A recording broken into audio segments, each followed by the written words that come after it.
تو تب ان سے بھلائی کرو، اور اگر گناہگار قسم کے والدین ہوں تو بھلائی نہ کرو، کوئی شرط ہے نہیں۔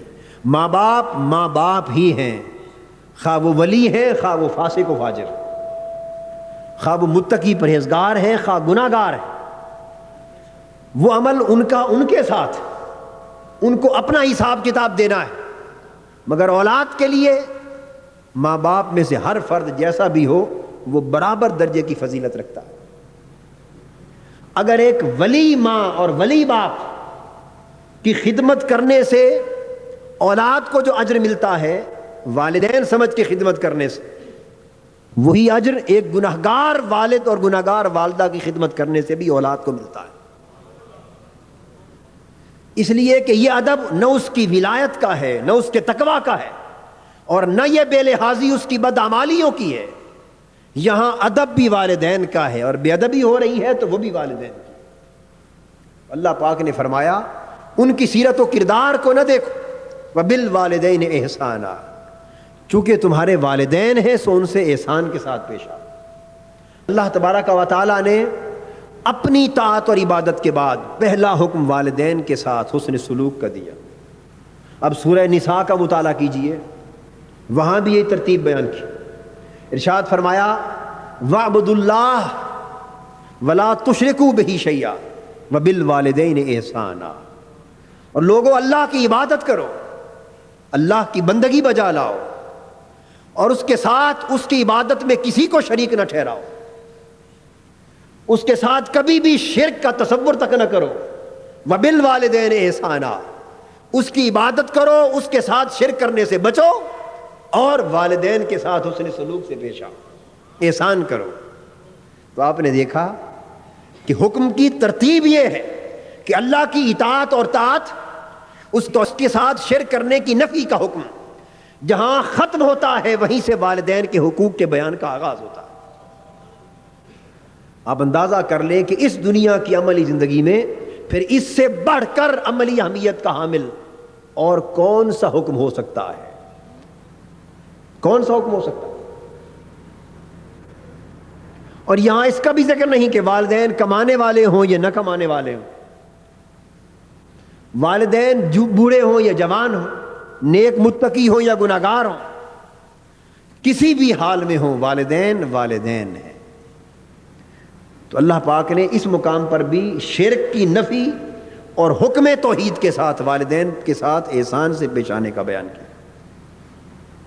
اور میں عرض کر دوں کہ یہی حکم اور یہی ترتیب بنی اسرائیل کے لیے تھی، یعنی یہ وہ حکم ہے جو آدم علیہ السلام سے لے کر حضور علیہ الصلوۃ والسلام کی امت تک تمام انبیاء اور ان کی امتوں کے لیے یہ حکم اسی ترتیب کے ساتھ قائم چلا آیا ہے۔ ہر نبی کی امت کے لیے یہ حکم تھا اور اسی ترتیب کے ساتھ تھا۔ ارشاد فرمایا وَإِذْ أَخَذَ اللَّهُ مِيثَاقَ بنی اسرائیل، اللہ تعالیٰ نے بنی اسرائیل کے ساتھ یہ عہد لیا تھا۔ ہم نے بنی اسرائیل کے ساتھ یہ عہد لیا تھا، کیا؟ لا تعبدون الا اللہ وبالوالدین احسانا، یعنی بنی اسرائیل کی امتوں سے بھی یہ عہد لیا تھا کہ سنو خبردار، اللہ کے سوا کسی کی عبادت نہ کرنا، اللہ کے سوا تمہاری بندگی کی جبین کسی کے سامنے نہ جھکے، اللہ کے سوا تمہاری عبادت اور پرستش کے حقدار اور کسی کو نہ ٹھہرایا جائے۔ وبالوالدین احسانا، اور اللہ کی اس توحید پر عمل کرنے کے بعد، اس کی عبادت کرنے کے بعد اگلا حکم یہ ہے کہ والدین سے احسان کیا جائے، حسن سلوک کیا جائے، بھلائی کے ساتھ پیش آیا جائے۔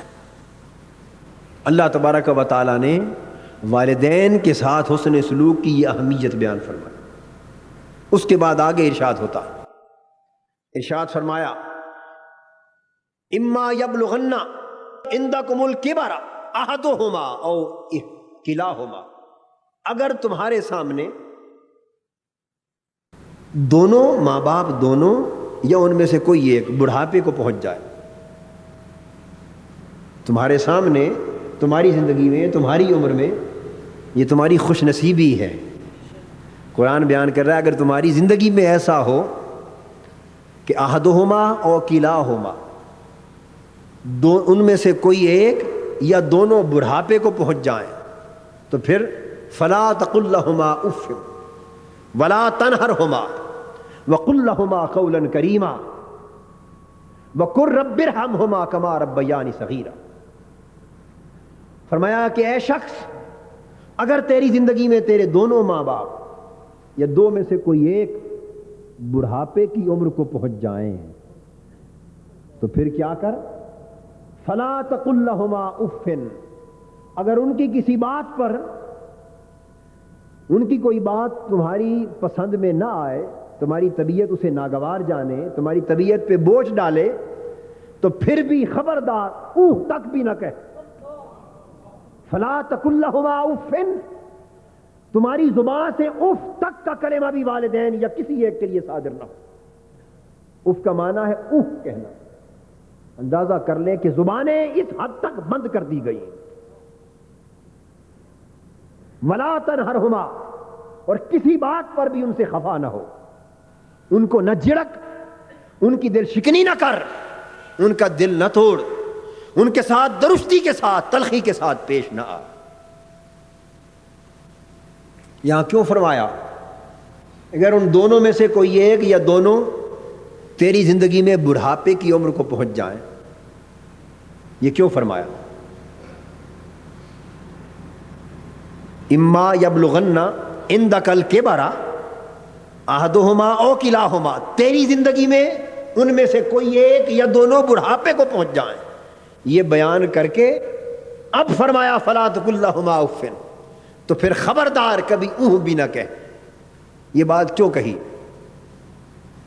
یہ اس لیے کہی کہ جب آپ اوہ کہتے ہیں اور ماں باپ کی بات سے تنگ ہوتے ہیں اور خفا ہوتے ہیں تو یہ حالت بالعموم اس وقت آتی ہے جب ماں باپ بڑھاپے میں پہنچتے ہیں، اور اللہ پاک جانتا ہے کہ یہ کیفیت ہوگی ہی اس وقت پیدا، اکثر و بیشتر جب بڑھاپا آئے گا ماں باپ۔ اس لیے کہ جب تک ماں باپ جوان تھے، باپ جوان تھا، وہ کما کے دے رہا تھا، اولاد کھا رہی تھی، اولاد نے جو منہ سے مانگا باپ نے کما کے لا کے دیا، خون پسینہ ایک کیا۔ اولاد کو جو تکلیف ہوئی ماں نے اپنی راحت، اپنا آرام، اپنا چین، اپنا سکون، اپنا مفاد سب کچھ قربان کر دیا، اولاد کو سکھ دیا، اولاد کو آرام دیا، اپنے منہ سے لقمے نکال نکال کے اولاد کے منہ میں ڈالے۔ یعنی یہ مامتا، اس کا ذکر آگے آئے گا بعد میں، لیکن اندازہ کر لیں کہ یہ مامتا تو اللہ نے حیوانوں میں بھی اتنی بدرجہ عطا رکھی کہ چڑیوں کو دیکھے نا تو وہ بھی دانہ اٹھا اٹھا کر اپنے بچوں کے منہ میں ڈال رہی ہیں۔ یعنی یہ ماں کی مامتا کوئی ایسی شے ہے کہ انسان تو انسان، حیوانات اور چرند اور پرند بھی اس سے اللہ نے مستثنا نہیں رکھے۔ تو اللہ پاک کو معلوم ہے کہ جب تک ماں باپ کمانے والے، اولاد کھانے والی، اولاد کو ہر وقت بہترین لباس مل رہا ہے، خوراک مل رہی ہے، پوشاک مل رہا ہے، بچے ہیں فوراً جو مانگا وہ مل گیا، جوان بچے ہیں، جس چیز کی طلب ہوئی والدین کے پاس وسائل ہیں یا نہیں اولاد کو مہیا کر دی، ادھار اٹھا کے دے دیا، تکلیف اٹھا کے دے دی، مشقت اٹھا کے دے دی۔ تو جب اولاد دیکھتی ہے کہ میری خاطر والدین بچھے بچھے جا رہے ہیں، قربان ہوتے جا رہے ہیں، جب دیکھ رہی ہے تو صاف ظاہر ہے نافرمانی کا امکان کم ہوتا ہے۔ بچپن کا زمانہ الگ ہوتا ہے، اس میں نوجوان صحیح تربیت نہ ہونے کی وجہ سے ایسی غلطیاں گستاخیاں کرتی ہیں، اللہ معاف بھی کرتا، مگر میں جوانی، والدین کی جوانی اور ان کے بڑھاپے کا موازنہ کر رہا ہوں۔ اولاد کا معاملہ جدا ہے، اگر بدبخت ہے تو وہ ہر دور میں بدبخت ہے۔